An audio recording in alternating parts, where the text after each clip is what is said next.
7h-10h sur Radio Courtoisie, suivez la ligne droite.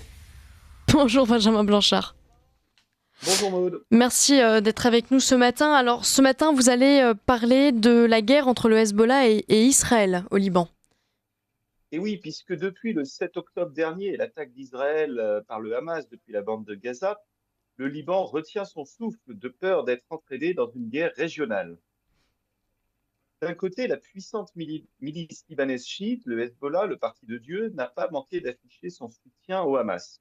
Ce soutien n'est cependant pas allé au-delà de tirs de roquettes sur Israël, prenant soin de ne pas trop faire de victimes, en notamment faisant en sorte que l'ennemi soit informé avant l'attaque. De l'autre, l'autoproclamée armée la plus morale du monde multiplie à la fois les assassinats ciblés que les bombardements massifs sur le sud du Liban, un des fiefs du Hezbollah. Alors quels sont les derniers développements ? La campagne d'assassinats ciblés par l'armée israélienne a franchi un nouveau cap cet été, avec l'assassinat d'un des hauts responsables du Hamas à Téhéran, donc Ismaël Haniyeh, lors de l'enterrement de l'ancien président iranien qui était mort dans un accident d'hélicoptère. Et le même jour, donc le 31 juillet, l'assassinat de Fouad Chokr, qui est présenté comme un des hauts responsables militaires du Hezbollah, suite à une frappe aérienne à Beyrouth.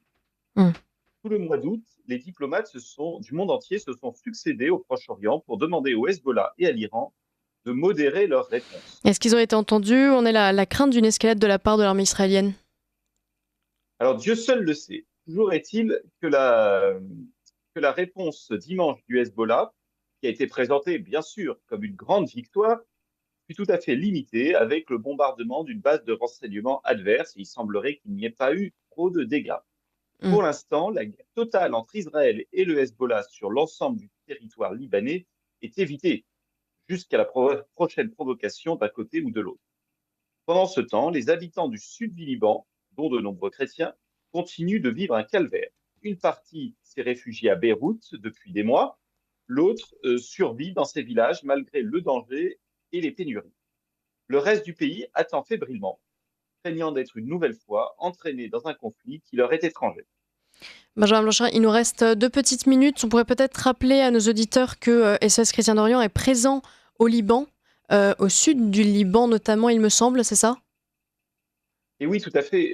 SOS Chrétiens d'Orient, en partenariat avec le ministère libanais des Affaires sociales et son ministre Hector Hadjar, donc SOS Chrétiens d'Orient a organisé à plusieurs reprises des convois dans le sud du Liban pour aider la population qui reste dans ces villages. Donc c'était à la fois des convois de nourriture et de produits d'hygiène, donc de distribution, et puis plus récemment un convoi avec une sorte de dispensaire mobile, avec notamment des soins psychologiques, puisque les habitants sont tout à fait remués et perturbés par ces campagnes de bombardement qui les frappent presque chaque jour.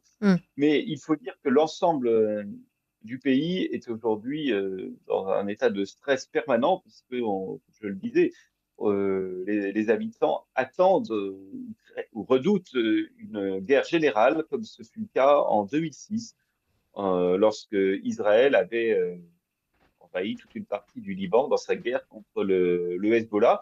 Alors, ça ne s'était pas très bien passé à l'époque pour l'armée israélienne, donc c'est peut-être la raison pour laquelle jusqu'à présent, tout cela est contenu.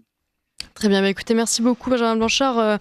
L'avantage de vous avoir chaque semaine, c'est qu'on pourra justement suivre cette actualité aussi, qui connaîtra, je pense, une actualité dont on aimerait éviter de parler, évidemment, mais bon voilà, en tout cas, vous serez là pour en parler et en parler bien. Merci Benjamin Blanchard.